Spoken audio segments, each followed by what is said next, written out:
نحمده ونستعينه ونعوذ بالله من شرور أنفسنا ومن سيئات أعمالنا من يهده الله فلا مضل له ومن يضلل فلا هادي له وأشهد أن لا إله إلا الله وحده لا شريك له وأشهد أن محمدا عبده ورسوله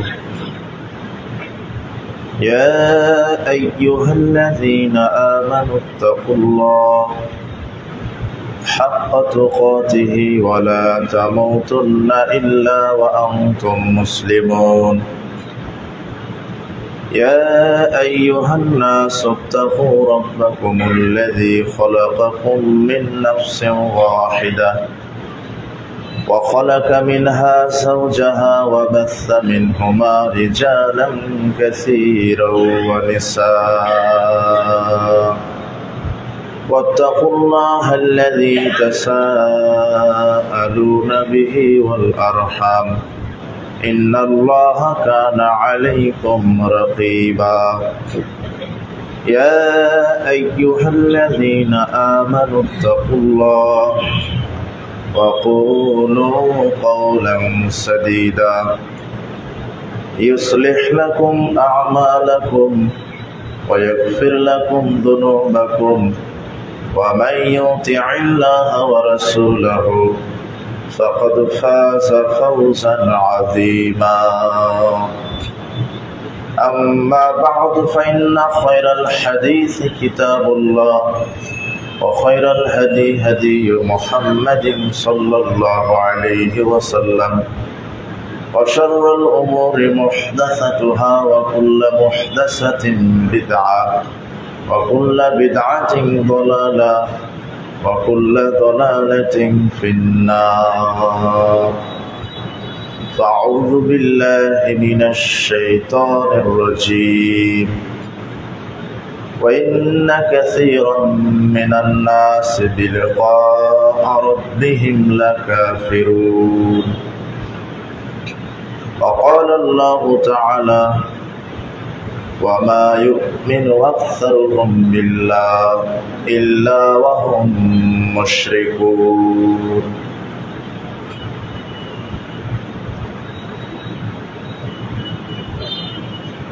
عن ثوبان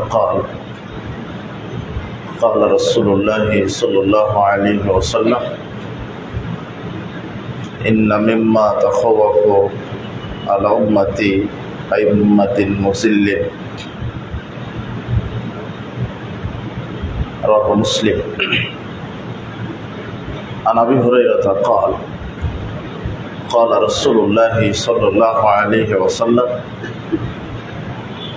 بادروا بالأعمال فتنا كقطع الليل المظلم يصبح الرجل مؤمنا ويمشي كافرا أو يمشي كافرا ويصبح مؤمنا يبيع دينه بعرض من الدنيا رواه مسلم عن عبد الله بن عمرو قال رسول الله صلى الله عليه وسلم قد أفلح من أسلم رزق كفافا وقنعه الله بما آتاه رواه أحمد بإسناد صحيح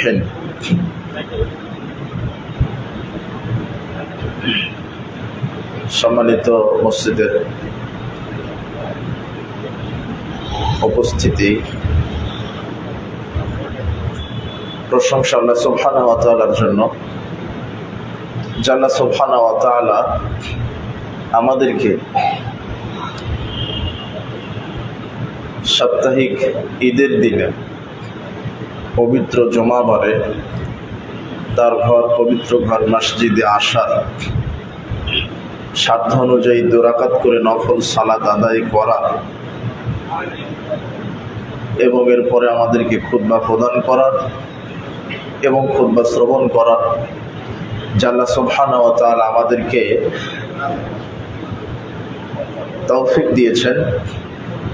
ইনশাআল্লাহ সুবহানাহু ওয়া তাআলার শুকরিয়া আদায় করছি। আমরা সকলেই বলছি আলহামদুলিল্লাহ।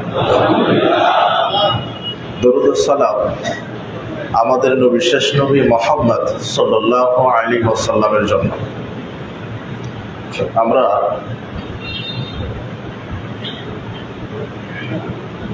আজকের পবিত্র জুমাবারে যে বিষয়টি নিয়ে আমরা খুতবা হিসেবে আলোচনা করব তা হচ্ছে ইনসানে কামেল, অর্থাৎ প্রকৃত মানুষকে, প্রকৃত মানুষ বা পরিপূর্ণ মানুষ এবং তার গুণাবলী উল্লেখিত বিষয় আমরা কোরআন এবং সহিহ সুন্নাহকে সামনে রেখে জুমার খুতবা হিসেবে আমরা আলোচনা করার চেষ্টা করব ইনশাআল্লাহ। আমরা একে তো রমাদান মাস অতিবাহিত করছি, রমাদান প্রায় বিদায় লগ্নে। তো জুমার খুতবায় প্রথমে আল্লাহ সুবহানাহু ওয়া তাআলার নিকটে দোয়া করি, প্রতিপালক আমাদের গত যে কয়দিন আমরা সিয়াম রেখেছি, জানি না ভুল ত্রুটি হয়েছে বা কতটুকু তোমাকে সন্তুষ্ট করতে পেরেছি, আমাদেরকে সুস্থ রেখে দীর্ঘ নেক হায়াত দান করে রমাদানটি পরিপূর্ণভাবে ইবাদত, মাগফিরাত, ক্ষমা এগুলির মাধ্যমে যেন আমরা তোমাকে সন্তুষ্ট করতে পারি, সেই তৌফিক তুমি আমাদেরকে দান করো।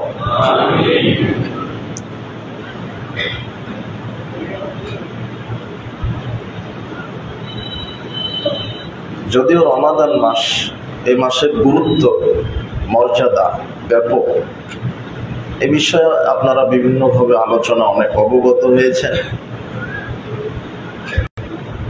তো আমরা আপনাদের মনোযোগ কামনা করি, আজকের বিষয়টি আমরা যেন সঠিকভাবে বোঝাতে পারি এবং যেন আমরা বুঝতে পারি এবং সে অনুযায়ী যেন আমল করতে পারি। আল্লাহর কাছে দোয়া করি, আল্লাহ তুমি সেই তৌফিক দান করো। বিষয়টা হচ্ছে ইনসানে কামেল, অর্থাৎ পরিপূর্ণ মানুষ,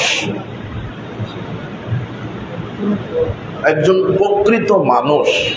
কোন ব্যক্তি প্রকৃত মানুষ? মানুষকে, এই বিষয়টা আমরা আলোচনা করব। পৃথিবীতে যত আল্লাহর সৃষ্টি, যত আল্লাহর সৃষ্টি দেখছেন, আকাশ, জমিন, সূর্য, চন্দ্র, নক্ষত্র, গাছপালা, পশু পাখি, বিভিন্ন প্রাণী, জলে, স্থলে, ইথারে, পাহাড়ে, আকাশে, যত আল্লাহর সৃষ্টি, এর মধ্যে আল্লাহর সর্বশ্রেষ্ঠ সৃষ্টির নাম হচ্ছে মানুষ। কি? মানুষ। মানুষ হচ্ছে আল্লাহর সর্বশ্রেষ্ঠ সৃষ্টি। আল্লাহর যত সৃষ্টি, আমরা আগে ছোটবেলায় শুনতাম, মাওলানা সাহেবেরা বক্তব্যে বলতো যে 18,000 মাখলুকাত, তাই না? 18,000 না, 18 কোটি বললেও ভুল হবে, 18,000 লক্ষ কোটি বললেও ভুল হবে। আল্লাহর যে সৃষ্টির সংখ্যা কত একমাত্র কে জানে? আল্লাহ। তো আল্লাহর যত সৃষ্টি আছে, জীব বস্তু, জড় বস্তু, যত যা কিছু আছে, এর মধ্যে সর্বশ্রেষ্ঠ সৃষ্টির নাম কি? মানুষ। আল্লাহ বলছেন, ওয়ালাকাদ কাররামনা বানি আদম, আমি আদম সন্তানকে সবচেয়ে উঁচু মর্যাদা দিয়েছি, সবচেয়ে উঁচু মর্যাদা, তাকে আমি সম্মানিত করেছি। আদম সন্তানকে পৃথিবীতে, আকাশে, জমিনে, ভিতরে, বাহিরে যা কিছু আছে সবার উপরে আমি মর্যাদা দিয়েছি, সম্মানিত করেছি আদম সন্তানকে। মর্যাদা অনেক। তাহলে সৃষ্টি জগতে শ্রেষ্ঠ সৃষ্টি হচ্ছে মানুষ, কিন্তু মানুষের ভিতরে আল্লাহ আবার বিভিন্ন ভাগ স্তর করে দিয়েছেন। এই মানুষটাই সৃষ্টি জগতের ভিতরে শ্রেষ্ঠ, কিন্তু আল্লাহ সুবহানাহু ওয়া তাআলা যেগুলি গুণ মানুষকে অর্জন করতে বলেছেন, এই গুণ যদি মানুষের ভিতরে না থাকে, তখন এই মানুষটা যেমন সৃষ্টি জগতের ভিতরে শ্রেষ্ঠ হবে, ঠিক কোন কোন কারণে আল্লাহ তখন আবার এই মানুষকেই বলেছেন সৃষ্টি জগতের মধ্যে সবচাইতে অধম। খুব ভালো করে বুঝতে হবে, সৃষ্টি জগতে যত সৃষ্টি আছে এর মধ্যে শ্রেষ্ঠ সৃষ্টি কি? আল্লাহ, মানুষ। এই গতিতে যেমন মানুষ সৃষ্টির সেরা, ঠিক মানুষ পৃথিবীতে এমন কিছু গুণ, আচরণ, আখলাক দিয়ে চলে, আল্লাহর কাছে ওটা ভারী মনে হয়, তখন আল্লাহ ওই গতিতেই বলেছেন, যেমন এর পূর্বে তিনি সবার শ্রেষ্ঠ ছিলেন, আমি আল্লাহ তার আদব, আখলাক, শিষ্টাচার খারাপ হওয়ার কারণে আমি আল্লাহ ঘোষণা দিচ্ছি ও তেমন সৃষ্টির সবচাইতে নিকৃষ্ট। তাহলে একজন মানুষ সমাজে নন্দিত হয়, আবার নিন্দিতও হয়, হয় না? কেউ নন্দিত হয়, কেউ নিন্দিত হয়। কিসের কারণে? কিসের কারণে বলেন? হ্যাঁ, নাকি ইবাদত করে এই জন্য শ্রেষ্ঠ, হজ করে এসেছে এই জন্য সে শ্রেষ্ঠ, তাহাজ্জুদ পড়ে এই জন্য শ্রেষ্ঠ। মানুষ মানুষকে মানুষ বলে কখন? যখন তার আচরণটা কি মানুষের মতো। না হলে এই মানুষই আরেকজন মানুষকে গালি দিয়ে বলে ও মানুষই না, ওটা জানোয়ার, অথচ সে হজ করে এসেছে, কথা বুঝে নিব না, অত তাহাজ্জুদ পড়ে, সিয়ামও রাখে, কিন্তু এমন একটা অপরাধ করেছে সমাজে, এত বিশ্রী, নিকৃষ্ট, জঘন্য অপরাধ করেছে, তখন এই মানুষটাই তাকে গালি দেয় এমন ভাবে যে মানুষই না, জানোয়ার। এবার বলে না? বলে। তাহলে আমি যে মানুষ, আমার একটা সার্টিফিকেট আমাকে মানুষ বলে পরিচয় দিবে, সেটা হচ্ছে আখলাক, আদব, শিষ্টাচার, নম্রতা, ভদ্রতা, শালীনতা, আমার রুচি, আমার চলাফেরা, আমি মানুষ নাকি অমানুষ। প্রকৃত মানুষটাকে সৃষ্টি জগতের ভিতরে শ্রেষ্ঠ হলো মানুষ। আল্লাহ বলছেন ওয়াত্তিন, ডুমুর ফলের কসম, ও জাইতুন, জাইতুন বৃক্ষের কসম, ও তুরে সিনিন, তুর সিনাই পর্বতের কসম, ও হাযাল বালাদিল আমিন, মক্কা শহরের কসম, লাকাদ খালাকনাল ইনসানা ফি আহসানি তাকওয়িম, আমি আল্লাহ মানুষকে সৃষ্টি করেছি সবচেয়ে সুদর্শন, উৎকৃষ্ট গঠনে। পৃথিবীতে যত সৃষ্টি এর মধ্যে সবচেয়ে সুদর্শন দেখতে কোন সৃষ্টি বলেন? মানুষ। এটা আল্লাহ বলছেন, মানুষের মতো সুন্দর পৃথিবীতে আর কোন সৃষ্টি আল্লাহ নাই। মানুষের চেহারা, তার চোখ, তার নাক, তার ঠোঁট, তার দুটা হাত, দুটা পা, তার চলাফেরার ভঙ্গি, তার বাচন ভঙ্গি, তার রুচি, তার জ্ঞান, তার প্রজ্ঞা, তার মেধা, সবকিছু দিক থেকে সৃষ্টি জগতের মধ্যে সেরা সৃষ্টি হচ্ছে মানুষ জাতি। এটা আল্লাহ বলছেন। এরপর আল্লাহ বলছেন সুম্মা রাদাদনাহু আসফালা সাফিলিন, এই আয়াতই তার প্রমাণ। যেমন আল্লাহ মানুষকে সবচেয়ে উঁচু ডিগ্রি দিলেন, আবার এই আয়াত আবার বলছেন এই মানুষকে আমি সবচেয়ে নিচুতে আমি নামিয়ে দিব। কখন? যখন এর ভিতরে ঈমান থাকবে না, আমল থাকবে না। কি থাকবে না? ঈমান এবং আমল। ইল্লাল্লাযীনা আমানু ওয়া আমিলুস সালিহাত, সবচেয়ে নিকৃষ্ট তারাই যারা ঈমান আনেনি এবং আমলে সালেহ করেনি। আল্লাহ সুবহানাহু ওয়া তাআলা বলছেন আরেকটা আয়াতে, ওয়াশাররাদ দাওয়াবি ইনদাল্লাহিল্লাযীনা আমানু ইনদাল্লাযীনা কাফারু ফাহুম লা ইউমিনুন, আল্লাহর কাছে নিকৃষ্ট প্রাণী হলো যে ঈমান আনেনি। কি আনেনি? এখন কে ঈমান আনতে পারে আর কুফরি করতে পারে? গরু, ছাগল, ভেড়া, শুকর, এরা ঈমান আনতে পারে, তাই না? বা কুফরি করতে পারে। তাহলে ঈমান আনতে পারে অথবা কুফরি করতে পারে কে? মানুষ। সূরা আনফালের আয়াত এটা। ইন্না শাররাদ দাওয়াবি দাবুন, মানে প্রাণী, জানোয়ার। আল্লাহ বলছেন নিকৃষ্ট প্রাণী হচ্ছে সে যে কি আনেনি? ঈমান আনেনি। একটু আগে যে আল্লাহ বললেন সর্বশ্রেষ্ঠ জীবকে, আবার আল্লাহ বলছেন সবচেয়ে নিকৃষ্ট জীবকে। কোন মানুষ? যে কি আনেনি? ঈমান আনেনি। আর সূরা ৩ বলছেন ইল্লাল্লাযিনা আমানু ওয়া আমিলুস সলিহাত, সবচেয়ে নিকৃষ্ট তো তারাই যারা ঈমান আনেনি, আমল করেনি, তবে তারা সবচেয়ে উৎকৃষ্ট। তারা কারা? যারা ঈমান এনেছে এবং ঈমানের সাথে কি করেছে? আমলে সালেহ করেছে।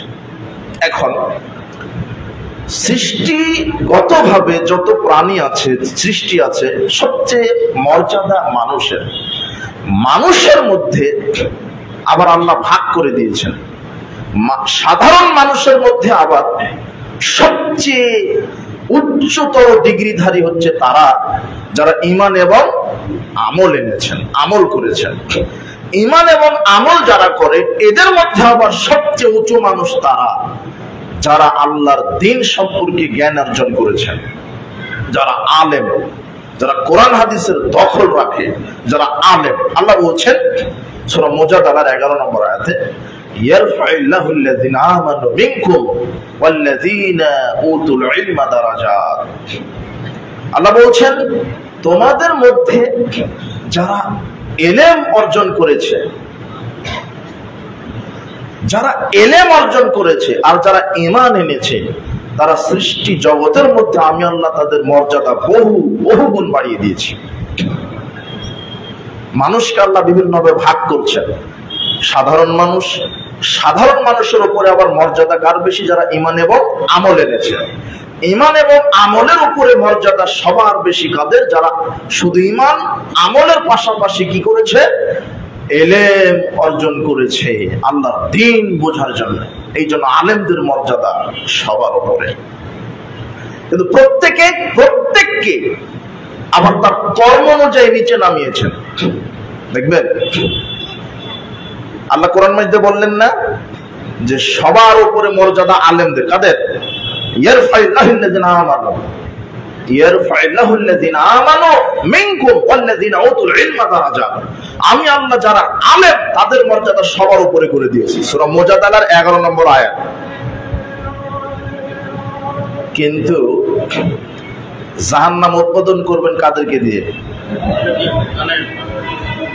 কাদেরকে দিয়ে? তো কেমন মর্যাদা যে আলেম দিয়ে জাহান্নাম উদ্বোধন হবে? তার মানে যার মর্যাদা যত বড়, তার কিছু কিছু কর্মের কারণে সে আবার সেরকম নরপশুতেও পরিণত হয়। এই মানুষ সৃষ্টির সেরা, তাই না? কিন্তু এই মানুষ তার কোন একটা গুণের কারণে আবার সৃষ্টির সবচেয়ে কি নিকৃষ্ট। যেমন সেরা ছিল তেমনি কি হয়ে গেছে? যেমন একজন আলেম শ্রেষ্ঠ ছিল, তেমনি একজন আলেমকে দিয়ে আল্লাহ কি উদ্বোধন করবেন? কেন ওই শ্রেষ্ঠ আলেম দিয়ে জাহান্নাম উদ্বোধন হবে না। কোন আলেম দিয়ে? নিকৃষ্ট আলেম দিয়ে, পথভ্রষ্ট আলেম দিয়ে।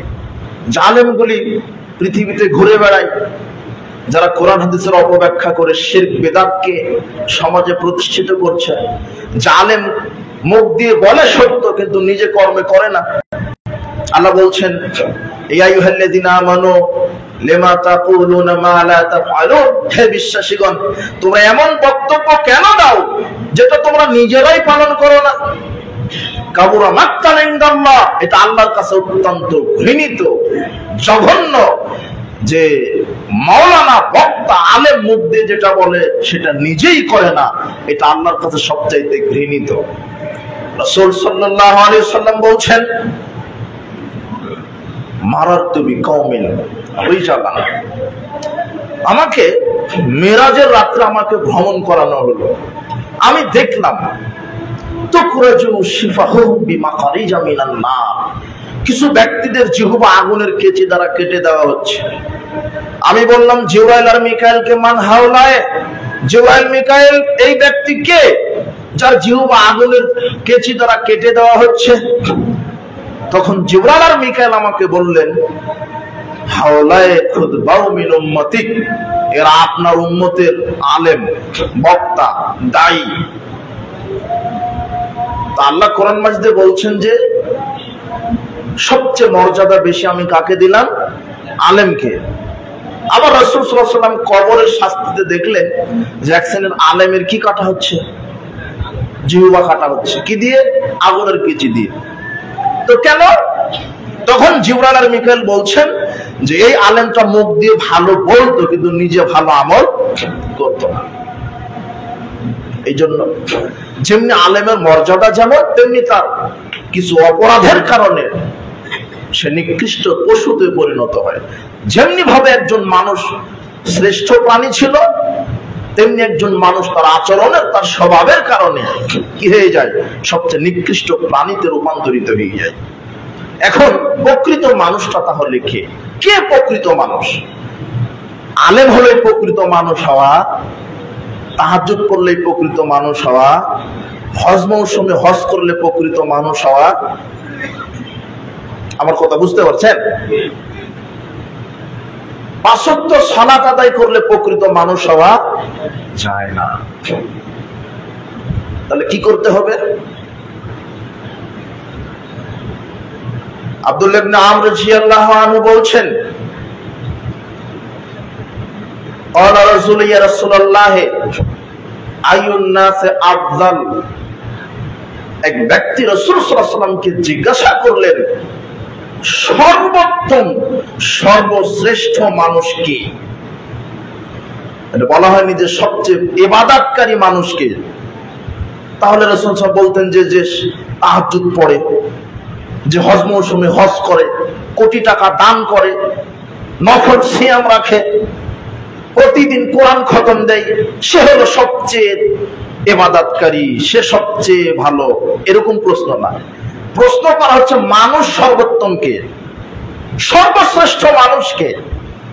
তখন রাসূল সাল্লাল্লাহু আলাইহি ওয়াসাল্লাম বলছেন, কুল্লু মাহমুমিল কলব ওয়া সাদুকিল লিসান। যেমন প্রশ্ন তেমন তিনি উত্তর দিলেন। তিনি বলছেন প্রত্যেক মাহমুমুল কলব ওয়া সাদুকিল লিসান। তো সাহাবীগণ বলছেন সাদুকুল লিসান নারিফু ফামা মাহমুমিল কলব। আল্লাহর নবী সাদুকুল লিসানটা বুঝলাম, মানে সত্য কথা বলবে মানুষ, সত্যভাষী, সে শ্রেষ্ঠ। কিন্তু মাহমুমুল কলব কি জিনিস? তখন রাসূল সাল্লাল্লাহু আলাইহি ওয়াসাল্লাম বলছেন, হুয়া তাকি ওয়ান নাকিয়ু। মাহমুমুল কলব হচ্ছে ওই কলবটা শুধু পরহেজগারিতা দেখাবে আল্লাহর সাথে আর স্বচ্ছ থাকবে। যেই অন্তরের ভিতরে আল্লাহ ভীতি আছে আর স্বচ্ছতা আছে, বক্রতা নেই। যেই কলবের ভিতরে আল্লাহ ভীতি আছে, স্বচ্ছতা আছে, বক্রতা নেই। কোন কলবের ভিতরে আল্লাহ ভীতি থাকে আর বক্রতা থাকে না, স্বচ্ছতা থাকে? যেই কলবের ভিতরে 4টে জিনিস থাকে না। কয়টা জিনিস? আমাদের প্রত্যেকের ভিতরে কলব নাই না, শুধু আলেমদের ভিতরে কলব আছে, তাই না? বা কোন হাফেজ যার নাম মানুষ, তার ভিতরে কি আছে? কলব। রাসূল সাল্লাল্লাহু আলাইহি ওয়াসাল্লাম বলছেন যেই কলবের ভিতরে 4টে জিনিস নাই আর 2টা আছে, ওই কলব, ওই ব্যক্তি, ওই মানুষটা হচ্ছে প্রকৃত মানুষ, শ্রেষ্ঠ মানুষ। 2টা কি থাকতে হবে? একটা হচ্ছে আল্লাহ ভীতি। কি? আল্লাহ ভীতি।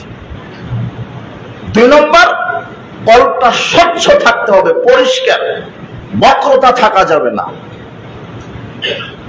কলব জিনিসটা একটা, কিন্তু গুণাগুণের ভিত্তিতে কলব হচ্ছে 3 ধরনের। কয় ধরনের? মানুষের ভিতরে কয় ধরনের কলব আছে? 3 ধরনের। একটা হচ্ছে কলবুন সালিম, সুস্থ কলব, নিরাপদময়। আর একটা কি? কলবুন সাকিম, অসুস্থ, অসুস্থ কলব। আর একটা কি? কলবুন মাইয়িত, মৃত, মৃত কলব। কয় ধরনের কলব হলো? এই তিন ধরনের কল্ব সম্পর্কে আল্লাহ কোরআনে উল্লেখ করেছেন। এই কল্বের বিষয়ে আপনাকে বোঝাতে গিয়ে একটু সময় চলে যেতে পারে, তবে এটা বুঝতে হবে। কলবুন সালিম, নিরাপদ। নিরাপদ কল্বটা কি? যেই কল্বের ভিতরে ঈমান আছে, কি আছে? এবং আমলে সালেহ আছে। যেই কলবের ভিতরে ঈমান আছে আর কি আছে? আমলে সালেহ। সেটা হলো কলবুন সালিম, নিরাপদ অন্তর কলব। সে নিরাপদে জান্নাতে চলে যাবে। আর কলবুন মাইয়াত, মৃত অন্তর কি? আল্লাহ বলছেন সূরা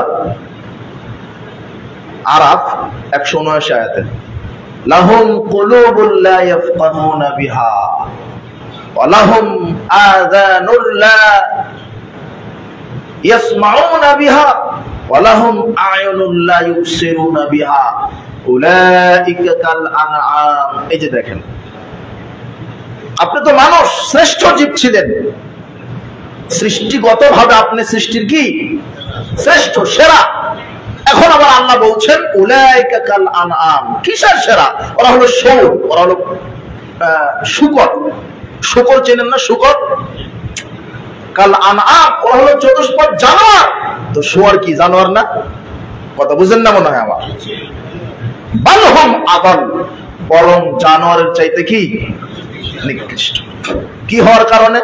এই যে মানুষ আপনি সৃষ্টির সেরা ছিলেন, আল্লাহ বলছেন লাকাদ খালাকনাল ইনসানা ফি আহসানি তাকওয়িম, আমি সৃষ্টির সেরা করে তাকে সৃষ্টি করেছি। আমার আল্লাহ সূরা আরাফে বলছেন উলাইকা কাল আনআম বালহুম আদাল। কিসের সেরা? ও জানোয়ারের চাইতে কি? কেন? মানে অন্তরটা মরা। কার অন্তর মরা? আল্লাহ বলছেন যাদের অন্তর দিয়েছি বোঝার জন্য, অন্তর দিয়ে বুঝলো না এটা হালাল এটা হারাম, তারপরও হারাম খায়। আছে না? সালাত আদায় করে শুধু খায়, আছে এরকম মুসল্লি? হজ করে, মানুষের জমি জায়গা দুর্নীতিও করে, আছে না এরকম? তাহলে সালাত সিয়াম হজ যাকাত আদায় করলে সে প্রকৃত মানুষ হতে পারে না। প্রকৃত মানুষ হতে গেলে অন্তরটা কি হতে হয়? তাকওয়াশীল আর স্বচ্ছ। তাকওয়াশীল এবং স্বচ্ছ। আর অন্তরটাই আল্লাহ কোরআনে তিন ভাগে ভাগ করেছেন। একটা হচ্ছে কলবুন সালিম, নিরাপদ অন্তর, যে অন্তরে কোনো হিংসা নাই, বিদ্বেষ নাই, সীমা লঙ্ঘন নাই, যে অন্তরে পাপ নাই, সুদ নাই, ঘুষ নাই, গান বাজনা নাই, জুয়া নাই, মাদক নাই, জেনা নাই, ব্যভিচার নাই, যে অন্তরে আছে ঈমান এবং আমল, সালাত সিয়াম হজ যাকাত, পরোপকারিতা, শালীনতা, শিষ্টাচার, নম্রতা, ভদ্রতা, এই অন্তরটা হচ্ছে কলবুন সালিম, নিরাপদ অন্তর। আল্লাহ বলছেন তুমি তোমার অন্তরকে নিরাপদ দিয়ে ভরে দাও, আমার ঈমান আমল দিয়ে ভরে দাও, তোমার অন্তরকে আমি আল্লাহ জান্নাতে প্রবেশ করিয়ে দেব। আর এই আয়াতে বলছেন কি?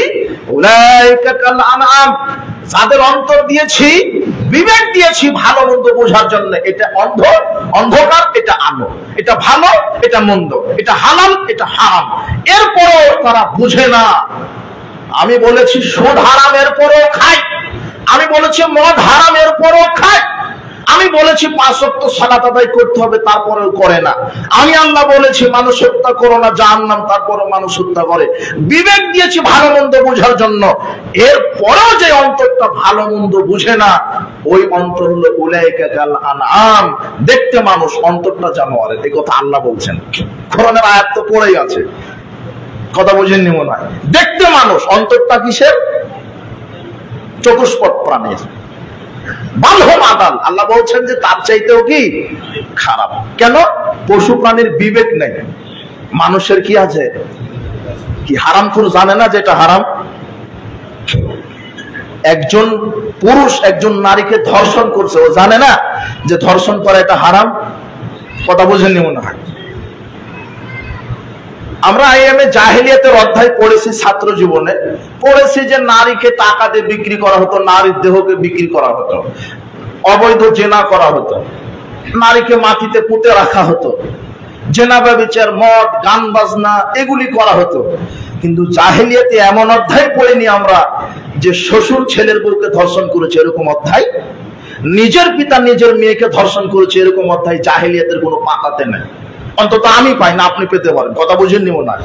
তবে বর্তমান পরিস্থিতিটা আইয়ামে জাহেলিয়াতকে কি করেছে? ছাড়িয়ে গেছে। এই জন্য আল্লাহ বলছেন বালহুম আদাল, বরং ও জানোয়ারের চাইতে কি, যে ধর্ষণ করছে, যে হারাম খায়। কেন? বিবেক আছে। আমি যে জেনা করছি, ও জানা না জেনা করা হারাম? আমি যে সুদ খাই, হালাল মনে করে খাই, তা না? 1 টাকা সুদ খেলে একটা উমরার নেকি হবে, তা না? এটা কেউ জানে না?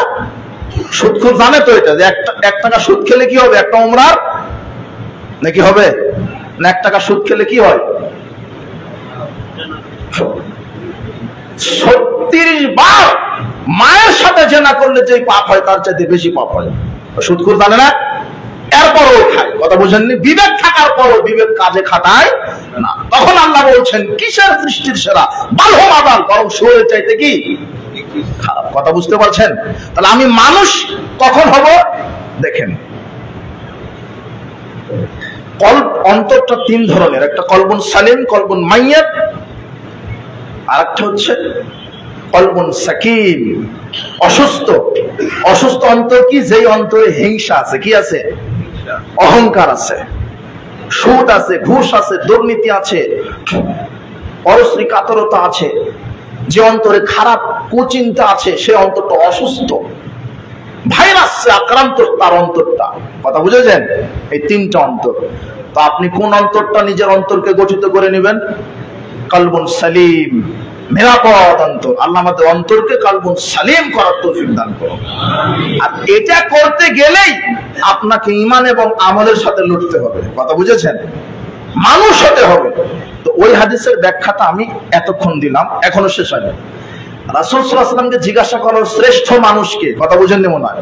বলা হয়নি শ্রেষ্ঠ ইবাদতকারীকে। তাহলে তিনি বলতেন কি? যিনি রাতে তাহাজ্জুদ পড়ে, হজ মৌসুমে হজ করে আসে, উমরা করে, কোরআন খতম দেয়, তাহাজ্জুদ পড়ে, বলতেন না এরকম? কিন্তু প্রশ্নটা দেখেন, শ্রেষ্ঠ মানুষকে, তার মানে হজ করলে শ্রেষ্ঠ মানুষ হওয়া। হজ করেছে, বোনকে মেয়েকে ফাঁকি দিয়েছে, ছেলেকে সব জমি লিখিয়ে দিয়েছে, হাজী সাহেব নাই? হজ করে সে কাপড় বিক্রি করে, মিথ্যা কথায় বলে যে আল্লাহর কসম 500 টাকা দিয়ে কিনাই আছে, হাজী সাহেব। কথা বুঝেননি মনে হয়? যে 5 ওয়াক্ত সালাত আদায় করে সে শ্রেষ্ঠ, এরকম নয় প্রশ্নটা। আবার উত্তরটাও এরকম নয়। বলছে যে শ্রেষ্ঠ মানুষকে, শ্রেষ্ঠ মানুষ হলো যার অন্তরে 2টা জিনিস থাকবে আর 4টা থাকবে না। কয়টা থাকবে? 2টা। একটা হচ্ছে কি? আল্লাহ ভীতি, আর একটা হচ্ছে স্বচ্ছতা, কোনো বক্রতা থাকবে না। আর 4টা জিনিস থাকবে না। 1, আল্লাহ রাসূল তিনি নিজে বলছেন লা ইসমা ফিহি, ওই অন্তরে কোনো পাপ থাকবে না। কি থাকবে না? পাপ থাকবে না। ওয়ালা বাদিয়া, সীমা লঙ্ঘন থাকবে না।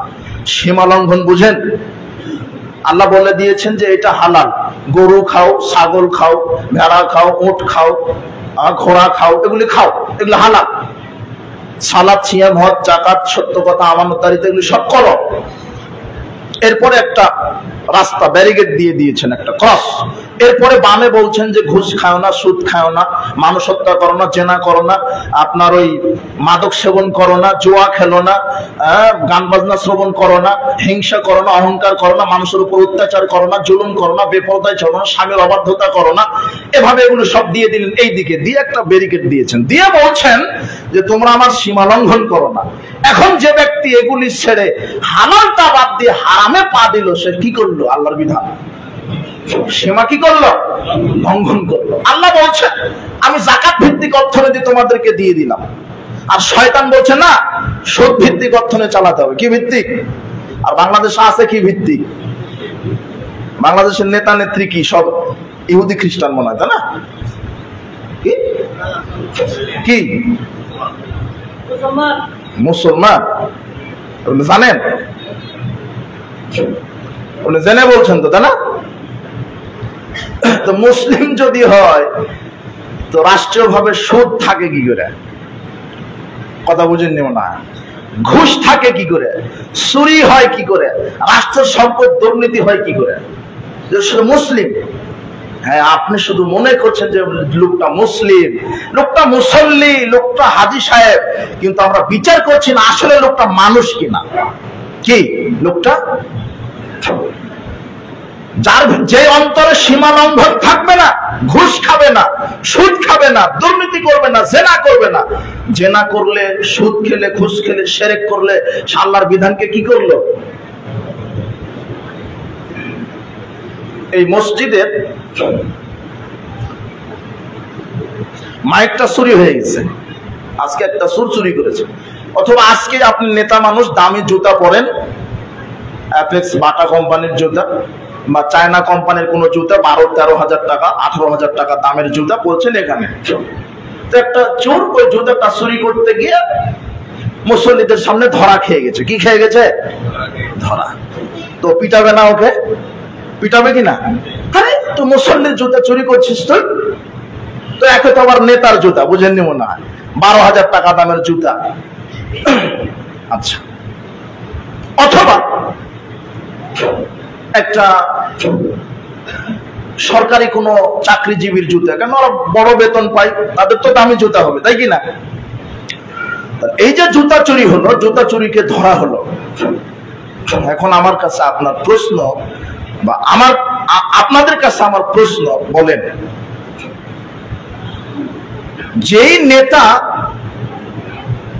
জনগণের সামনে নেতৃত্ব দিতে গিয়ে জনগণের টাকা চুরি করে,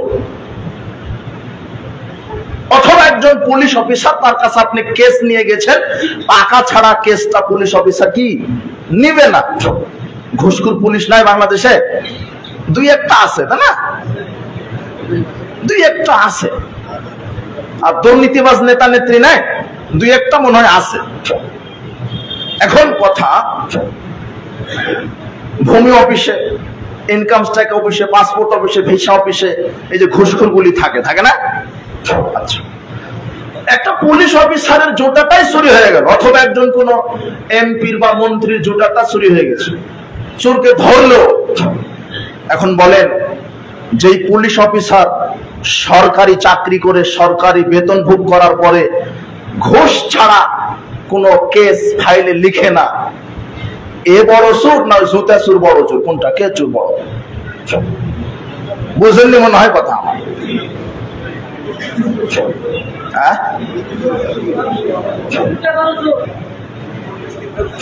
আচ্ছা, যে নেতাটা 1000 কোটি টাকা দুর্নীতি করলো, এ বড় চোর না জুতা চোর বড় চোর?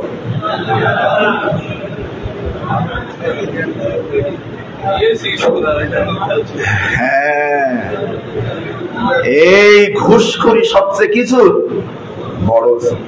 কিন্তু ঘুষখোরকে আপনি দেখলেই সালাম দেন, দেন না? দেন? আরে পুলিশ অফিসার, কিন্তু ওদের টাটকা হারাম করবো। কথা বুঝেননি? সবাই যে ঘুষ খায় এ কথা বলছি না, দুই একজন তো খায় মনে হয়, দুই একজন খায় না? খায়। তো আপনি জুতা চোরকে পিটালেন, কিন্তু পিটানোর আগে কাকে পিটানো উচিত ছিল? ওই নেতাকে পিটানো উচিত ছিল যার জুতা চুরি হয়েছে। কথা বুঝেননি মনে হয়? কারণ ওই জুতাটা কিনাই তো চুরির টাকা দিয়ে। কথা বুঝেছেন আমার? এই জুতা চোর হলো জাতীয় চোর, আর ও হলো ইন্টারন্যাশনাল চোর। এ হলো অশিক্ষিত চোর। আর ওই যে অফিসে যে ঘুষ খায়, ও কি চোর? শিক্ষিত চোর। তারপর অযথা জুতা চোর, গরু চোরকে ধরে পিটায়, হাত কেটে দিই। কিন্তু হাত কেটে দিতে হবে কাকে? ওদেরকে। কিন্তু দিবেন কি করে? যারা রক্ষকের দায়িত্ব আছে তারাই তো ভক্ষক, দিবেন কি করে? বরং ওরা চুরি করার ধান্দাতেই নেতৃত্বে আসে। ওরা খুব কঠিন, মানুষকে ধোঁকা দিচ্ছে। সেই অন্তরে 4টে জিনিস থাকবে না। কয়টা থাকবে না? 4টে। এক, লাইসমা ফিহে, পাপ থাকবে না। দেখেন তো আপনার অন্তরে পাপ আছে কিনা। থাকলে শ্রেষ্ঠ মানুষ হবেন না। এখন বলতে পারেন, আপনি তো হাদিস ভালোই জানেন, কুল্লু বানি আদম খাত্তা, প্রত্যেক আদম সন্তানই তো পাপী, তো কেউ শ্রেষ্ঠ না। জি না, প্রত্যেক আদম সন্তানই পাপী, কিন্তু আল্লাহ নবী পরে ব্যাখ্যা বলছেন, উত্তম ব্যক্তি সে যে পাপ করার পরে ভুল বুঝতে পেরে তওবা করে কি ফিরে আসে। কি আসে? তার মানে পাপ হবে নিশ্চিত, কিন্তু পাপ বোঝার পরে কি করতে হবে? ফিরে আসতে হবে। আপনি পাপ করেছেন, মদ খেয়েছেন, মানুষ হত্যা করেছেন, জেনা করেছেন, চুরি করেছেন, আল্লাহর কাছে তওবা করেন, আল্লাহ চুরি করা মহাপাপ, মিথ্যা কথা বলা মহাপাপ, ঘুষ খাওয়া মহাপাপ, আমি এগুলি পাপ করে ফেলেছি। আজকে আমি বুঝতে পেরেছি যে পাপ করলে তুমি শাস্তি দিবে, তুমি বিচার মাঠে ধরবে, জাহান্নামে পোড়াবে। আমি আজকে তওবা করে ফিরে আসলাম, আল্লাহ আমি পাপ স্বীকার করলাম, আমি মানুষকে হত্যা করেছি, আমি অমুক নারীর সাথে জেনা করেছি, আজকে আমি তওবা করে ফিরে আসছি, আর জীবনে কোনোদিন মিথ্যা কথা বলবো না, জীবনে কোনোদিন জেনা করব না, জীবনে কোনোদিন অবৈধ পয়সা ইনকাম করব না, আজকে তোমার কাছে তওবা করছি। আল্লাহ বলবেন যাও, আমি তোমার সব পাপকে ক্ষমা করে দিলাম। শুধু ক্ষমা না, তোমার বিগত সব পাপকে আমি নেকি করে দিলাম। পাপ তো থাকবে, কিন্তু পাপ থেকে কি করে আসতে হবে? ফিরে আসতে হবে, তাহলে আপনি হবেন শ্রেষ্ঠ মানুষ। আজকে তওবা করেন, যে অন্তরে পাপ থাকবে না, আর কি থাকবে না? ওয়ালা বাগিয়ে, সীমা লঙ্ঘন থাকবে না। দেখেন আপনার অন্তরে সীমা লঙ্ঘন আছে কিনা আপনি বুঝতে পারবেন না। ওয়ালা দিল্লা, 3 নম্বর জিনিস, আত্মসাৎ, দুর্নীতি থাকবে না। কি থাকবে না? খেয়ানত থাকবে না, দুর্নীতি থাকবে না। সবাই আমানতের খেয়ানতটা, দুর্নীতিবাজ। শুধু টাকা পয়সা আমানত নয়, একটা মানুষ আপনাকে একটা গোপন কথা বলেছে, এই কথা কাউকে বলবেন না আপনি, অথচ আপনি বলে বেড়াচ্ছেন, আপনিও খেয়ানতদার, খেয়ানতকারী। খুব সাবধান। যেই কলবের ভিতরে খেয়ানত থাকে না, দুর্নীতি থাকে না, আত্মসাৎ থাকে না, 4 নম্বর ওয়ালা হাসাদা, হিংসা থাকে না। কি থাকে না? হিংসা। তাহলে আপনার অন্তরে যদি 4টে জিনিস না থাকে, আপনি শ্রেষ্ঠ হতে পারবেন। তার পাপ থাকা যাবে না। দেখেন তো পাপ আছে কিনা আপনার। তো পাপ আছে কথা ঠিক, কিন্তু কখন থাকবে না? যখন কি করবেন? তওবা করে ফিরে আসবেন। এমন কোন পাপ নাই যে পাপ ক্ষমা হবে না, হবেই। মানুষের টাকা দুর্নীতি করেছেন, মানুষকে ফিরিয়ে দেন। আপনি নেতা, 1000 কোটি টাকা দুর্নীতি করেছেন, সরকারকে ফেরত দেন, যে আমার এলাকার 1000 কোটি টাকা দুর্নীতি করেছিলাম, এটা আমার এলাকার কাজের, আমি আপনাকে দিলাম, আপনি অমুক নেতার মাধ্যমে কাজটা করে দেন। আল্লাহর কাছে ক্ষমা চান, 1000 কোটি টাকা দুর্নীতির পাপ আল্লাহ ক্ষমা করে দিবেন। অমুক জনকে ঠকিয়েছিলেন, আপনি দোকানদার 1.5 কেজি চাউল নিয়েছিল, আপনি 1.25 কেজি দিয়ে বলছেন 1.5 কেজি, তাহলে অমুকের কাছে যান, গিয়ে বলেন যে ভাই এই যে আরো আপনি 250 গ্রাম চাউল পাবেন, আমার সেদিন কম হয়েছিল, এই যে আপনাকে দিলাম, আর ক্ষমা করেন আল্লাহ, আপনিও ক্ষমা করেন। আল্লাহ বলবেন যাও, তোমাকেও ক্ষমা করে দিলাম। পাপ ক্ষমা হবে না এমন পাপ পৃথিবীতে নাই, যত বড় আপনি পাপী হন, কিন্তু কি করতে হবে? তওবা করতে হবে। তাহলে আপনি শ্রেষ্ঠ মানুষ। আপনি মাদক সেবন করেছেন, গান বাজনা শ্রবণ করেন, জেনা করেন, আজকে তওবা করেন, তাহলে শ্রেষ্ঠ মানুষ। তাহলে পাপ নেই যার অন্তরে, সে শ্রেষ্ঠ। 2, আর কি? সীমা লঙ্ঘন নেই যার অন্তরে। 3, আত্মসাৎ, দুর্নীতি নাই যার অন্তরে। 4, হিংসা নাই যার অন্তরে। লা ইয়াস্তামুল হাসাদ ওয়াল ঈমান ফি জাওফি রাজুলিন আবদিন আবাদা। একজন ব্যক্তির অন্তরে 2টা জিনিস একসাথে থাকে না। কয়টা জিনিস? 2টা একসাথে থাকে না। ঈমান এবং হিংসা একসাথে থাকে না। যে অন্তরে হিংসা থাকে, সে অন্তরে কি থাকে না? ঈমান থাকে না। আর যে অন্তরে ঈমান থাকে, সে অন্তরে কি থাকে না? হিংসা থাকে। এই একটা হাদিস, ইবনে মাজার হাদিস। আরেকটা হাদিস আসছে, লা ইয়াদখুলুল জান্নাতা আহাদুন ফি কলবিহি মিসকাল হাববাতিন মিন খারদালিন মিন কিবর। ওই ব্যক্তি জান্নাতে যাবে না যে ব্যক্তির অন্তরে যারা পরিমাণ কি থাকবে? অহংকার। কি? অহংকার। আর হিংসা এবং অহংকার কি জিনিস? হিংসা কি জিনিস? পরশ্রী কাতরতা, মানে অন্যের ভালো দেখে নিজের জ্বালা পোড়া হওয়া। কথা বুঝেছেন? অন্যের ভালোটা সহ্য হয় না। হিংসা, যে আমি ওকে কেন সালাম দিব, ও আমাকে সালাম দিবে, আমি কেন ওর সাথে কথা বলবো, ওর নেতৃত্ব কেন এখানে চলবে। আর অহংকার কি? মানুষকে ছোট মনে করা, মানুষকে দাম না দেওয়া, মূল্য না দেওয়া, হেয় তুচ্ছ প্রতিপূর্ণ মনে করা, এটা হলো অহংকার। তাহলে সালাত, সিয়াম, হজ, যাকাত দিয়ে জান্নাতে যাওয়া যাবে যদি অহংকার থাকে? যেই অন্তরে অহংকার আছে, সে অন্তরে কি নাই? ঈমান নাই। আর যেই অন্তরে ঈমান আছে, সে অন্তরে কি নাই? কথা বুঝেছেন? দেখেন, তাহলে আপনি শ্রেষ্ঠ মানুষ হবেন। আসলে ইসলামটা কি আপনি মনে করেছেন? ইসলামটা কি? শুধু সালাত আদায় করা, শুধু হজ করা, সিয়াম পালন করা? আচ্ছা, সালাত আদায় করতে কত সময় লাগে? 10 মিনিট। আসলে সালাত আদায় করবেন 4 রাকাত, কয় মিনিট লাগবে? 10 মিনিট। তাহলে 10 মিনিটই শুধু ইসলাম, তাই না? রমাদানে মাসে সিয়াম রাখেন, কয়টা সিয়াম রাখেন? ওই 30টা দিনই শুধু ইসলাম, তাই না? হজ করতে যান, কয়দিন লাগে? 5 দিন, 5-6 দিন লাগে, 6 দিন। 6 দিনই ইসলাম, তাই না? শুধু। তাহলে ইসলামটা কি? ইসলামটা কি জানেন? আরে সালাত তো 10 মিনিটের জন্য আপনি ইসলাম পালন করলেন, আপনি হজ করলেন 6 দিনের জন্য ইসলাম পালন করলেন, আপনি সিয়াম রাখলেন 30 দিনের জন্য ইসলাম পালন করলেন, কিন্তু আপনার ইসলামটাই হচ্ছে আপনার আখলাক, আপনার শিষ্টাচার, আপনার চরিত্র, আপনার ভদ্রতা, আপনার নম্রতা, আপনার স্বভাব, আপনার চরিত্র। কথা বুঝেননি? এটা হলো আপনার ইসলাম। এটা দেখে আপনাকে মানুষ বলবে যে লোকটা মানুষ। বিশ্বাস করেন, আপনি সালাত আদায় করেন বলে আপনাকে মানুষ মনেই করে না। কেন? সালাত আদায় করেন আবার অপরকে ফাঁকিও দেন, সালাত আদায় করেন অপর অন্যের জন্য আপনি দুর্নীতিও করেন, আপনি হজ করেন মানুষকে ঠকান, আপনি ব্যবসা করেন, সালাত আদায় করেন, খাদ্যে ভেজাল দেন। বিশ্বাস করেন, সালাত আদায় করলে, হজ করলে, সিয়াম রাখলে মানুষ হওয়া যায় না। মানুষ হতে গেলে শিষ্টাচার লাগে, নম্রতা লাগে, ভদ্রতা লাগে, শালীনতা লাগে। আরেকটা হাদিস শুনেন, আব্দুল্লাহ ইবনে আমর রাদিয়াল্লাহু আনহু বলছেন, রাসূল সাল্লাল্লাহু আলাইহি ওয়াসাল্লাম বললেন, আরবাউন ইযা কুননা ফিকা ফালা আলাইকা মা ফাকাত ফাতাকা মিনাদ দুনিয়া। আল্লাহর নবী বলছেন, শোনো, 4টা জিনিস যদি কোনো মানুষের ভিতরে থাকে, পৃথিবীর সব ধ্বংস হয়ে গেলেও সে ধ্বংস হবে না। কয়টা জিনিস থাকলে? সব ধ্বংস হয়ে গেলে আপনার নিকটে কিছুই নাই, শুধু কয়টা জিনিস আছে? 4টা। তাহলে আপনি ধ্বংস হবেন না। তার একটা হচ্ছে হিফজু আমানাতিন, আমানতের রক্ষা।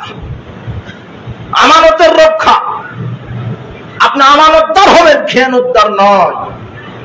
আজকে আমানতদার অভাব, বিশ্বস্ত লোকের কি অভাব। যেই বিশ্বস্ত চেয়ারে বসেছে সেই খেয়ানতের পরিচয় দিয়ে পালিয়ে গেছে, তাই না? আমানতদার অভাব, বিশ্বস্ততার অভাব। অথচ জাতি যদি জানতো যে আমানতের খেয়ানত করা কত বড় পাপ, তাহলে আমানতের খেয়ানত করতো না। আজকে পৃথিবীতে আমাদের দেশের এই যে অস্থিতিশীলতা, এক শ্রেণীর উগ্রপন্থীরা দেশকে অস্থিতিশীলতায় নিয়ে যেতে চায়। আর আরেকটা কথা শুনে রাখেন, বাংলাদেশের মানুষের ধর্মীয় আবেগ বেশি, বিবেক কম। এগুলি দিয়ে হবে না। মাত্র 300 জন নেতা জনগণকে চালায় ইহুদি খ্রিস্টানের নীতিতে, সবাই ওইভাবে চলতে চাই। আবেগ দিয়ে তো আপনি চলতে পারবেন না, বিবেক দিয়ে চলতে হবে। আমি যদি এখনই বলি আপনি কি ইসলামী রাষ্ট্র চান, আপনি এক বাক্যে বলবেন চাই। যে বলছে চাই সেই সুদের সাথে জড়িত, সে হারাম খায়, মদ খায়। আপনি বলবেন যে না, ইসলামী রাষ্ট্র হলে তো বউকে ল্যাংটা হয়ে ঘোরানো যাবে না, আমি যে সিগারেট খেতাম তাও তো সিগারেট খাওয়া যাবে না। আপনিই বিপদে, রাষ্ট্র তো বহুদূর, আপনিই বিপদে পড়ে যাবেন। ইসলামী রাষ্ট্র হলে তো সিগারেট খাওয়া যাবে না, ইসলামী রাষ্ট্র হলে তো সুদ খাওয়া যাবে না, ইসলামী রাষ্ট্র হলে তো নারীকে, বেটিকে, বউকে বেপরদায় চালানো যাবে না। আপনি বিপদে। কিসের ইসলামী রাষ্ট্র? আপনারই সমস্যা। ইসলাম মানে শুধু মনে করেছেন শুধু একটু তারাবি, খতম তারাবি দিবেন আর ইসলাম হয়ে গেল, তাই না? হজ মৌসুমে হজ করে আসবেন, কিন্তু ঠিকই ব্যাংকের সাথে সম্পৃক্ত, সুদের সাথে, ঠিকই মাদকের সাথে সম্পৃক্ত। তারাবি শেষ হতে দেরি, গাঁজা ধরাতে দেরি নেই। তারাবির কেরাত একটু লম্বা হলে বলছে যে কখন তারাবি শেষ হবে, কখন গাঁজা ধরাবো, এই মুসল্লি। আর ইমামও বলছে যে জর্দা তো খাওয়া হয়নি, এখনই খেতে হবে। ও তাড়াতাড়ি মারে জর্দা খাওয়ার জন্য। সবাই চিটার বাটপার, কোথাও আপনি বিশ্বস্ত লোক পাবেন না, 2-1টা ছাড়া। আলেম দ্বারা জাহান্নাম কি হবে? কি ওটা মনে নাই প্রথমে? তো কোন আলেম? কথা বুঝেননি মনে হয়। সব জায়গাতে আল্লাহ বলছেন একটা সময় আসবে শুধু প্রতারণা আর প্রতারণা, সব জায়গাতে শুধু চিটার বাটপারি লোক থাকবে, সব জায়গায়। চারটে জিনিস যদি আপনার ভিতরে থাকে তাহলে আল্লাহ আপনাকে ধ্বংস করবেন না। তার একটা হচ্ছে আমানতের রক্ষা। কিসের আমানত? আজকে না আমানতদারিতা নাই। এক একটা নেতা কত হাজার কোটি টাকা দুর্নীতি করেছে। একজন নেতার টাকা যদি বাংলাদেশের ফকির মিসকিনকে দেওয়া হতো, বাংলাদেশের ফকির মিসকিন থাকতো না। আপনার আজকে চ্যালেঞ্জ করলাম, একজন নেতা যদি বলেন আমার টাকা ফকির মিসকিনকে দিয়ে দিলাম, বাংলাদেশে একটা ফকির মিসকিন থাকবে না। 1998 সালে জামাত ইসলাম সরকারি জরিপ হিসেবে জরিপ করেছিলেন যে 1998 সালে যদি রাষ্ট্রের ধনিক শ্রেণীর মানুষের নিকট থেকে যদি যাকাতের টাকা কালেকশন করতাম আমরা, 1998 সালে শুধু যাকাতের টাকা পেতাম 6,500 কোটি টাকা। কত বুঝেন? টাকার অঙ্ক বুঝেন? 6,500 কোটি টাকা কোথায়? আর 1998 সালে যদি বাংলাদেশ সরকার 6,500 কোটি টাকা যাকাত কালেকশন করতো, এই 2025 সালে কত হাজার কোটি টাকা উঠতো? টাকা বেশি হয়ে যায়নি? এক বছরের টাকা যাকাতের কালেকশন করলে ফকির মিসকিন থাকবে? বুঝেননি মনে আপনারা? কিন্তু যাকাত ভিত্তিক অর্থনীতিকে মেরে ফেলেছে, সুদ ভিত্তিক অর্থনীতি চালু রেখেছে কে? হিন্দু না মুসলমান? আপনি সেই নেতাকে সালাম দেন, ওই নেতা হলো আপনার মসজিদ কমিটির সভাপতি। এখানে থাক না এটা বলছি না, এরকম নাই।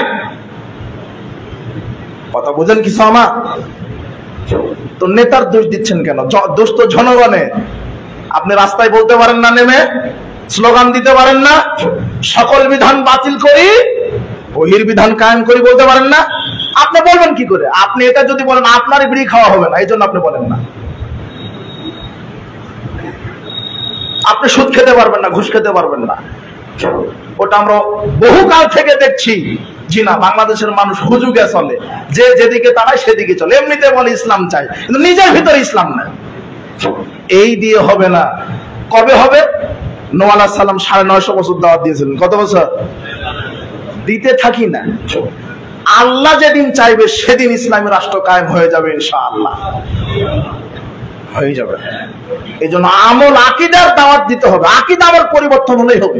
রাতারাতি ইসলাম কায়েম হবে। ব্যালেট বুলেট দিয়ে আকোয়াশীল নেতা আসবে না, এই দুর্নীতি বাজারে আসবে। কেন? ব্যালেট বুলেটের নেতা হলে কোটি কোটি টাকা খরচ হয়। কত? ওই নেতা হয় চুরি করার ধান্দাতে। ও আগেই জানে যে এমপি হতে লেগেছে 150 কোটি, 1,500 কোটি আগে মারবো, তারপরে কালভার্ট ব্রিজ করে দিব। কথা বুঝেছেন? এই জন্য সাবধান। এই ব্যালট বুলেট দিয়ে নেতা আসবে না। ওই জিব্রাইলও যদি আসে, ওকে ওই শহীদ মিনারে ফুল দেওয়া লাগবে। গণতন্ত্র যে এগুলি বোঝানো কঠিন, বোঝাও কঠিন, তাও পরও আল্লাহ আমাদেরকে বোঝার তৌফিক দান করুন। কত দল, কত ভাগ, এই জন্য সাবধান। আল্লাহর নিকটে দোয়া করে, আল্লাহ এমন একজন অভ্রান্ত সত্য পরহেজগার একজন নেতা নির্দলীয়, যে নেতা হবে দলের নয়, যে নেতা হবে জনগণের, এমন একজন নেতা বাংলাদেশে তুমি প্রধানমন্ত্রী হিসেবে কবুল করো। তুমি যে নেতা কোরআন সুন্নাহ দ্বারা চালাবে। এক শ্রেণী দাড়ি টুপিওয়ালা এরাই বলছে কোরআন সুন্নাহ কায়েম হলে হিন্দুদের কি হবে? ওর মায়ের চাইতে মাসির দরদ কি বেশি। কথা বুঝেননি মনে হয়? হিন্দুরা তাদের ধর্ম মানবে, খ্রিস্টান তাদের ধর্ম মানবে। কথা বুঝেননি মনে হয়? সংখ্যা গরিষ্ঠতার দেশ বাংলাদেশ, কারা সংখ্যায় বেশি? মুসলিম। রাষ্ট্র চলবে কাদের সংবিধানে?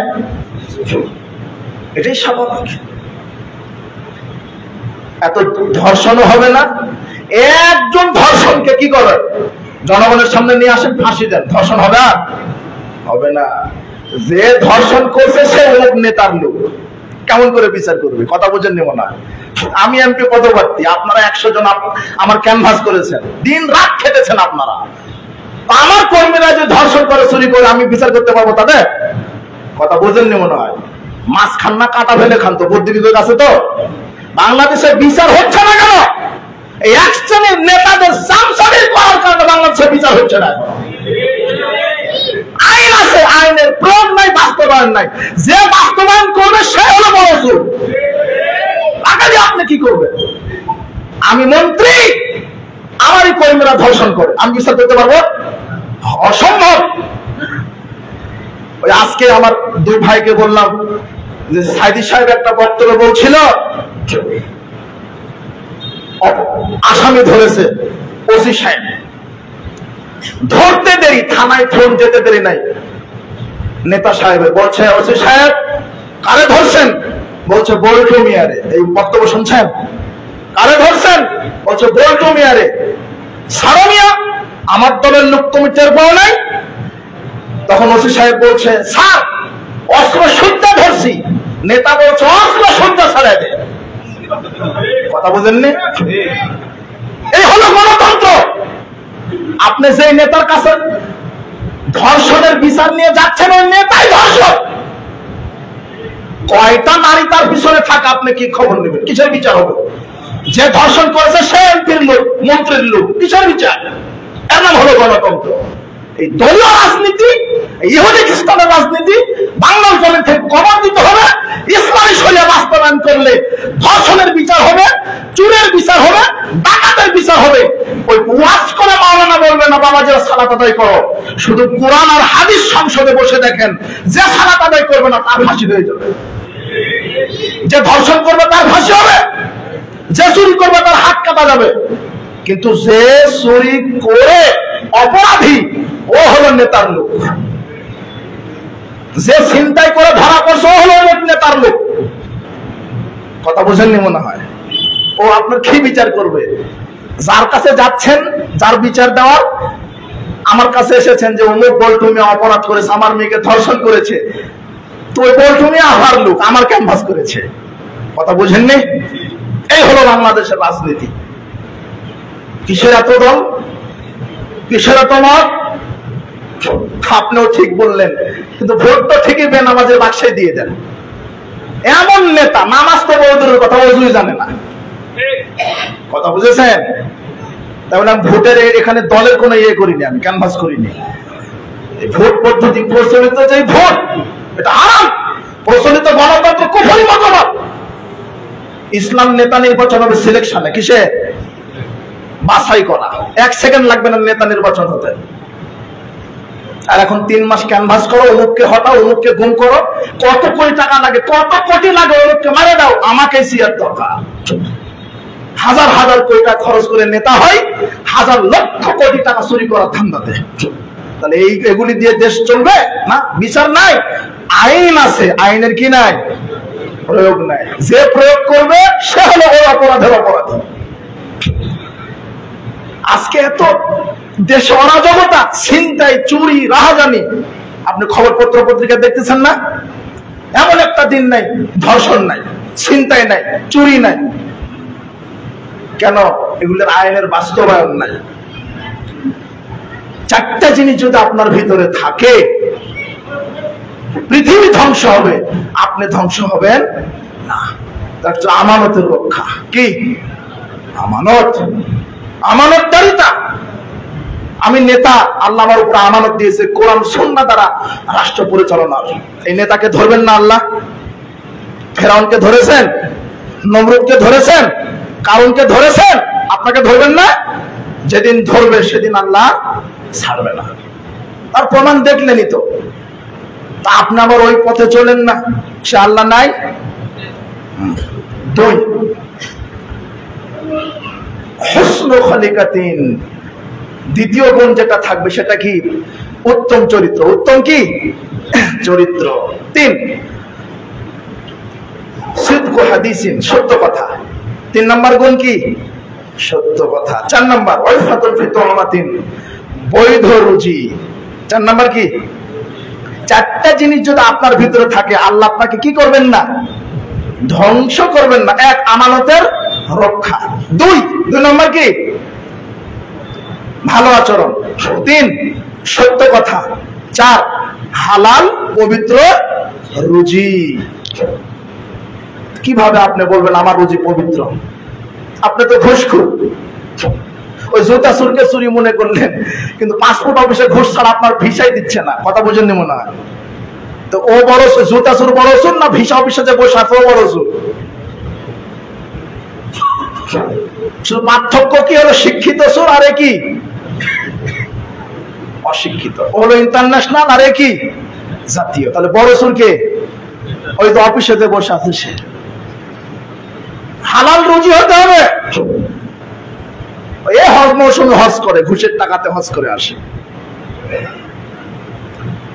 বাঙালি বোঝে না যে কোনটা হালাল কোনটা হারাম। সুদ ঘুষের দুর্নীতির টাকা তো উমরা করে চলে আসছে। মাওলানাও বোঝে না, হুজুরও বোঝে না কোনটা হালাল কোনটা হারাম।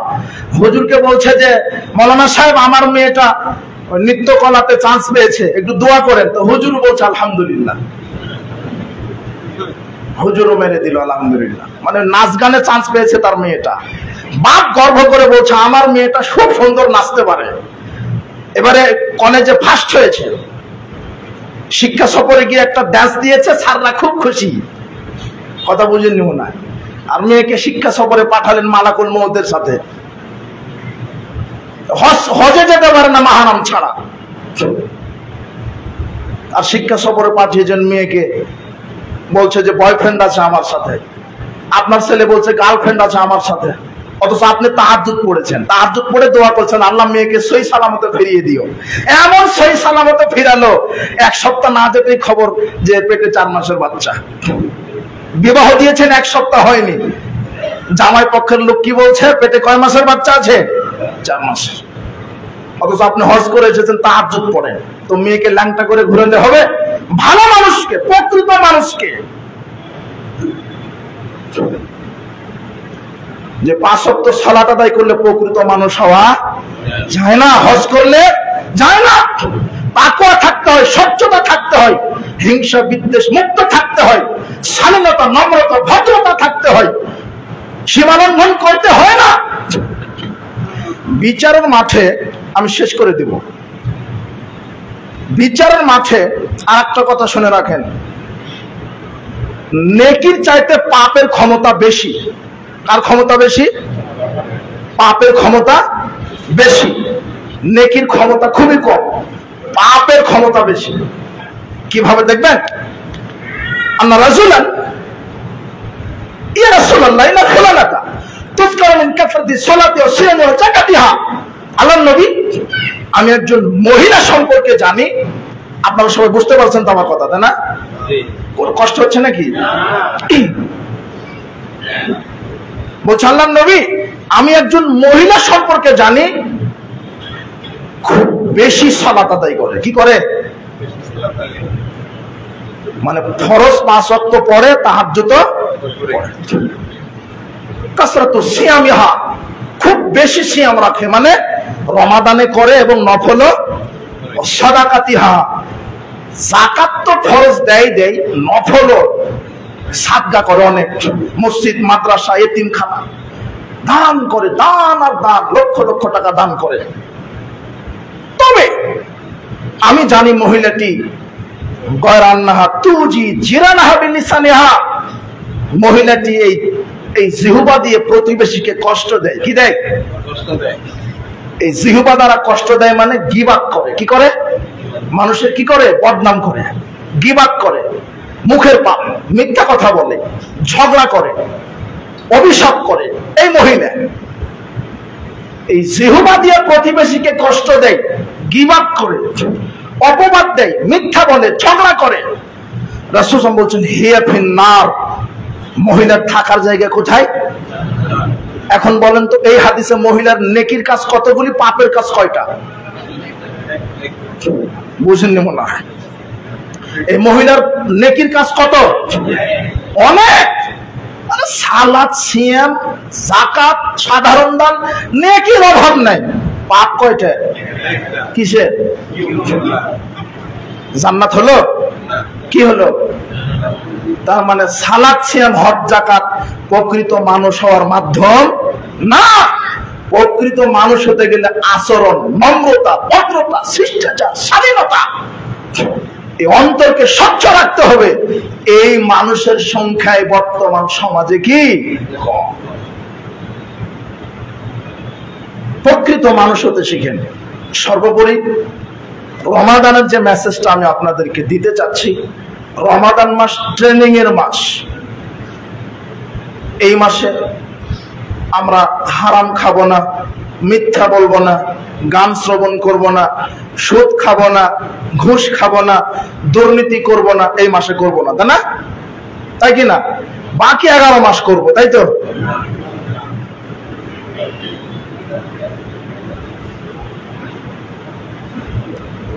এটা ট্রেনিং দিচ্ছে রমাদান। এই মাসে যেভাবে আপনি পাপ থেকে বিরত থাকবেন, আগামী 11 মাস ওইভাবে কি থাকতে হবে আপনাকে? পাপ থেকে। এটা রমাদানের ট্রেনিং, শিক্ষা। এই শিক্ষা নিয়ে আমরা চলবো। সর্বোপরি আমি দোয়া করি যে কোনোদিন ক্ষমতার অপব্যবহার করবেন না, কোনোদিন হিংসা বিদ্বেষ দেখাবেন না, শক্তির বড়াই করবেন না, সম্পদের বড়াই করবেন না। প্রকৃত মানুষ হতে শিখেন। প্রকৃত মানুষ। আল্লাহ আমাদেরকে প্রকৃত মানুষ হওয়ার তৌফিক দান করুন। আর একটা দোয়া করি খুতবার মাধ্যমেই, যে মসজিদের কাজ দোতলায় কাজ প্রায় শেষ। আমি দেখে আসলাম, আমাকে দেখালেন টাইলসের কাজ মনে হয় আগামীকাল থেকে শুরু হতে পারে, আমাকে বললেন তারা। তো এটা বাজারের কেন্দ্রীয় মসজিদ নামে পরিচিত, তাই না? তো এখানে অবদান সবারই আছে, কারো কম কারো বেশি। আমরা সবার জন্য দোয়া করি যে মসজিদের সাথে সম্পৃক্ত যত মুসল্লি, এমনকি একটা বালিকণা দিয়েও যারা সহযোগিতা করেছেন বা করবেন, আল্লাহ তুমি তাদের সবারই পাপগুলিকে ক্ষমা করে দাও। এবং যারা সহযোগিতা করার মন মানসিকতা নিয়ে থাকেন, আল্লাহ তুমি তাদেরকে সহযোগিতা করার তৌফিক দান করো। যার যতটুকু সামর্থ্য সহযোগিতা আছে। রাসূল বলছেন, আওকাতা মান বানা মসজিদান লিল্লাহি, যে ব্যক্তি আল্লাহর জন্য মসজিদ নির্মাণ করবে, কামাফাসি ফাতাতিন আও আসগার, টিকটি পাখির বাসার সমানও যদি কেউ মসজিদে দান করে, মানে একটা ঢিলা, ছোট একটা ঢিলা, এটা ইট, এক চিমটি বালুও যদি মসজিদে দান করেন, রাসূল বলছেন এই এক চিমটি বালির কারণে আল্লাহ তাকে জান্নাতে ঘর বানিয়ে দিবেন। তাহলে কারো দান ছোট মনে করা যাবে, কাটটা আল্লাহ কবুল করবেন। যার যতটুকু সামর্থ্য, আপনি 500 টাকার সামর্থ্য, 500 টাকা দিয়ে সহযোগিতা করবেন। 5000 টাকা দেওয়ার সামর্থ্য, 5 লক্ষ দেওয়ার সামর্থ্য, তা দিয়ে সহযোগিতা করবেন। আমাকে দায়িত্বশীলরা বললেন, ওনার নাম কি বেরাইদে এম.এ. মাজেদ সাহেব, উনি 54 লক্ষ টাকায় মসজিদের জন্য দিয়েছিলেন, যার কারণে এই প্রথম একতলাটা কাজ হয়েছে। এবং তার সাথে আরো এখন যারা দায়িত্বশীল তারা অনেকেই সহযোগিতা করেছেন। কেউ 2 লাখ, 1 লাখ, 5 লাখ, 10,000, 5,000, কম বেশি সবাই দিয়েছেন। একাকি কারো পক্ষে এটা সম্ভব না। তো আমরা তার জন্য দোয়া করি, এম.এ. মাজেদ সাহেবের জন্য, যে বড় একটা অঙ্ক দান করেছেন। আল্লাহ এই দানের উসিলায় আল্লাহ তার পাপগুলিকে ক্ষমা করে দিন। এরপরেও যারা ছোটখাটো দান করেছেন বা আরো বড় বড় দান করেছেন, সবারই অবদান আছে। এবং দোতলায় আমি শুনলাম বর্তমান যে সভাপতি সাহেব, তিনি এবং তার আরো অনেক ভাই, তারা মিলে নাকি দোতলাটা কি করলেন, অনেকটাই কমপ্লিট করেছেন। আরো সহযোগী 2-1 আছে, থাকতে পারে। এখন টাইলসের কাজ হচ্ছে। এবং সবচেয়ে আমি যেটা শুনলাম যে বাজার কমিটিরও অবদান কম না। আল্লাহ বাজার কমিটি যত ব্যবসায়িক, যত সাধারণ মানুষ, তাদের সবাইকে আল্লাহ হেফাজত করুন। আমি খুতবার মাধ্যমে দোয়া করছি, আল্লাহ তুমি তাদেরকে তাদের ব্যবসাতে বারাকা দান করো, তাদের অর্থনীতিতে বারাকা দান করো, তাদের পাপ সমূহকে ক্ষমা করে দাও। এরপরে আর একটা কথা বললেন, ছাদের যে রডটা দিয়েছেন, আপনারা সবাই চিনেন মুজাফফর বিন মোহসিন সাহেব, উনি নাকি 2য় তলার ছাদের যত রড উনি ব্যবস্থা করে দিয়েছেন। আমরা তার জন্য দোয়া রাখি, আল্লাহ তার ইলম কালামে বারাকা দান করুন। তার কার্যক্রম আল্লাহ তাকে দ্বীনের প্রকৃত খাদেম হিসেবে কবুল করুন, প্রকৃত আলেম হিসেবে কবুল করুন। সবার জন্য দোয়া করি। সর্বোপরি আর আপনারা খুতবার মাধ্যমে ওটা দৃষ্টিকটু লাগে। আমাকে বলা হয়েছে আমি সালাত শেষ করলে